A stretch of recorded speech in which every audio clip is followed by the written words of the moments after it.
Hi ಎಲ್ಲರಿಗೂ welcome to ಸ್ಕಂದಕಪ್ಪ channel. ಇವತ್ತು ಉದ್ದಿನ ಬೋಂಡವನ್ನು ಮಾಡೋದನ್ನು ಈ ವಿಡಿಯೋದಲ್ಲಿ ತೋರಿಸ್ತಾ ಇದ್ದೀನಿ. ಇದಕ್ಕೆ ಬೇಕಾಗಿರೋವಂಥದ್ದು ಹಸಿಮೆಣಸು, ಶುಂಠಿ, ಸಣ್ಣಗೆ ಹೆಚ್ಚಿಟ್ಟಿರ್ತಕ್ಕಂತಹ ತೆಂಗಿನಕಾಯಿ, ಸ್ವಲ್ಪ ಕರಿಬೇವಿನ ಸೊಪ್ಪು ಸಣ್ಣ ಸಣ್ಣದಾಗಿ ಹೆಚ್ಕೊಳ್ಳಿ, ಮತ್ತು ಸಣ್ಣ ಸಣ್ಣದಾಗಿ ಹೆಚ್ಚಿದಂತಹ ಕೊತ್ತಂಬರಿ ಸೊಪ್ಪು ಬೇಕಿದ್ದರೆ ಹಾಕ್ಕೊಳ್ಬೋದು, ಇಲ್ಲ ಸ್ಕಿಪ್ ಮಾಡ್ಕೊಳ್ಬೋದು.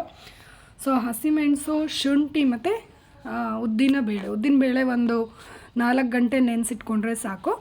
ಸೊ ನೆನೆಸಿರುವಂತಹ ಉದ್ದಿನ ಬೇಳೆ ಜೊತೆಗೆ ಹಸಿಮೆಣಸು, ಶುಂಠಿಯನ್ನು ರುಬ್ಕೊಳ್ಬೇಕು, ನುಣ್ಣಗೆ ರುಬ್ಕೊಳ್ಬೇಕು.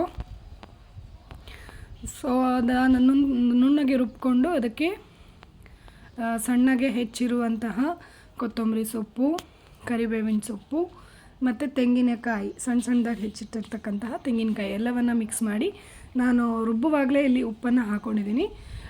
ನೀವು ಆಮೇಲೆ ಬೇಕಿದ್ದರೂ ಹಾಕ್ಕೊಳ್ಬೋದು, ನಿಮಗೆ ಎಷ್ಟು ಬೇಕೋ ಅಷ್ಟು ರುಚಿಗೆ ಉಪ್ಪು. ಹಸಿಮೆಣಸನ್ನು ನೀವು ಹೆಚ್ಚಿ ಕೂಡ ಹಾಕ್ಕೊಳ್ಬೋದು ಸಣ್ಣ ಸಣ್ಣದಾಗಿ, ಬಟ್ ಅದು ಮಕ್ಕಳಿಗೆಲ್ಲ ಬಾಯಿಗೆ ಸಿಕ್ಕಿದರೆ ಖಾರ ಅಂತ ಹೇಳ್ತಾರಲ್ಲ, ಸೊ ರುಬ್ಬಿದರೆ ಅದು ಬಾಯಿಗೆ ಸಿಗೋದಿಲ್ಲ. ಸೊ ಹಾಗಾಗಿ ಚೆನ್ನಾಗಿರುತ್ತೆ. ನಿಮಗೆ ಹೇಗೆ ಬೇಕೋ ಹಾಗೆ ಹಾಕ್ಕೊಳ್ಬೋದು. ನಿಮಗೆ ಹೆಚ್ಚಿ ಹಾಕ್ಕೊಳ್ಳೋದು ಇಷ್ಟ ಅಂತ ಹೇಳಿದ್ರೆ ಅದನ್ನು ಸಣ್ಣ ಸಣ್ಣದಾಗಿ ಹೆಚ್ಚಿನೂ ಹಾಕ್ಕೊಳ್ಬೋದು.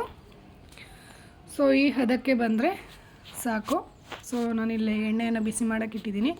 ಸೊ ಎಣ್ಣೆ ಬಿಸಿ ಆದಮೇಲೆ ಹೀಗೆ ಒಂದೊಂದೇ ನಿಧಾನಕ್ಕೆ ಬಿಟ್ಕೊಂಡು ಬಂದರೆ, ಇದು ನಿಮಗೆ ಹೋಟೆಲಲ್ಲೆಲ್ಲ ಇಡ್ಲಿ ಸಾಂಬಾರು ಜೊತೆ ವಡೆ ಸಿಗುತ್ತಲ್ಲ, ಅದೇ ಟೇಸ್ಟ್ ಇರುತ್ತೆ.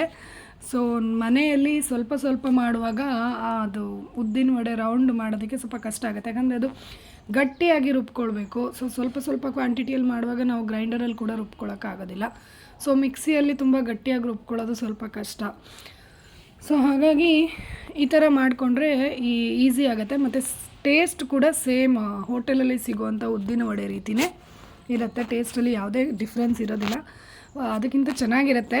ಒಂದು ಸತಿ ಟ್ರೈ ಮಾಡಿ. ಕೆಲವರು ಈರುಳ್ಳಿಯನ್ನು ಹಾಕ್ಕೊಳ್ತಾರೆ, ನನಗೆ ಈರುಳ್ಳಿ ನಾನು ಹಾಕೋದಿಲ್ಲ. ನಮ್ಮಮ್ಮ ಮಾಡ್ತಾರೆ, ಮಿಕ್ಸಿಯಲ್ಲೇ ರುಬ್ಬಿ ಮಾಡ್ತಾರೆ ಅಮ್ಮ ಕೂಡ. ಅವರು ಸ್ವಲ್ಪ ಗಟ್ಟಿ ಆಗಲಿಕ್ಕೆ ಲಾಸ್ಟಿಗೆ ಸ್ವಲ್ಪ ಅಕ್ಕಿ ಹಿಟ್ಟು ಹಾಕ್ಕೊಂಡು ಮಾಡ್ತಾರೆ, ಬಟ್ ನಂಗದು ಟ್ರೈ ಮಾಡಿದೆ, ನಂಗದು ಸರಿಯಾಗಿ ಬರಲಿಲ್ಲ. ಹಾಗಾಗಿ ನಾನು ಇದೇ ಥರ ಮಾಡೋದು ಉದ್ದಿನ ವಡೆನ. ಸೊ ಇದು ಚೆನ್ನಾಗಿರುತ್ತೆ, ಒಂದು ಸತಿ ಟ್ರೈ ಮಾಡಿ ನೋಡಿ. ಸೇಮ್ ನಿಮಗೆ ಹೋಟೆಲ್ಗಳಲ್ಲಿ ಸಿಗುತ್ತಲ್ಲ ಅದೇ ಟೇಸ್ಟ್ ಇರುತ್ತೆ, ಏನೂ ಡಿಫ್ರೆನ್ಸ್ ಇರೋಲ್ಲ. ಸೊ ಒಂದು ಸತಿ ಮನೆಯಲ್ಲಿ ಟ್ರೈ ಮಾಡಿ ನೋಡಿ. ಹೇಗೂ ಮಳೆ ಬರ್ತಾ ಇದೆ ಎಲ್ಲ ಕಡೆ. ಸೊ ಸಂಜೆ ಏನಾದರೂ ತಿಂಡಿ ಬೇಕು ಅಂತ ಆಗುತ್ತೆ, ಮಳೆ ಬರ್ತಾ ಇರ್ಬೇಕಾದ್ರೆ ಏನಾದ್ರು ತಿನ್ನಬೇಕು ಅಂತ ಆಗುತ್ತಲ್ಲ. ಸೊ ಹಾಗಾಗಿ ಬೆಳಗ್ಗೆ ಅಥವಾ ಮಧ್ಯಾಹ್ನ ಒಂದು ಸ್ವಲ್ಪ ಹೊತ್ತು ನೆನೆಸಿಟ್ರೆ ಒಂದು 3 ಗಂಟೆ ಆರಾಮಾಗಿ ನೀವು ಈಸಿಯಾಗಿ ಕ್ವಿಕ್ಕಾಗಿ ಮಾಡ್ಕೊಳ್ಬೋದು. ಇದಕ್ಕೇನು ಜಾಸ್ತಿ ಏನು ಕೆಲಸ ಇಲ್ಲ.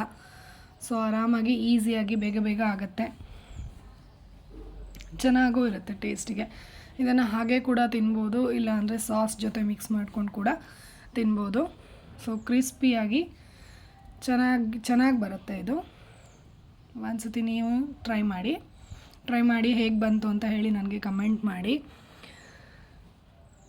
ಸೊ ನಮ್ಮ ಮನೆಯಲ್ಲಿ ಇದು ಎಲ್ರಿಗೂ ಇಷ್ಟ. ನಾವು ನಮ್ಮ ಮಂಗಳೂರು ಕಡೆಯಲ್ಲಿ ಇದನ್ನು ಬಿಸ್ಕುಟ್ ಅಂಬಡೆ ಅಂತ ಹೇಳ್ತೀವಿ. ಸೊ ಎಲ್ಲರೂ ಒಂದು ಸತಿ ಟ್ರೈ ಮಾಡಿ, ಚೆನ್ನಾಗಿರುತ್ತೆ. Thank you.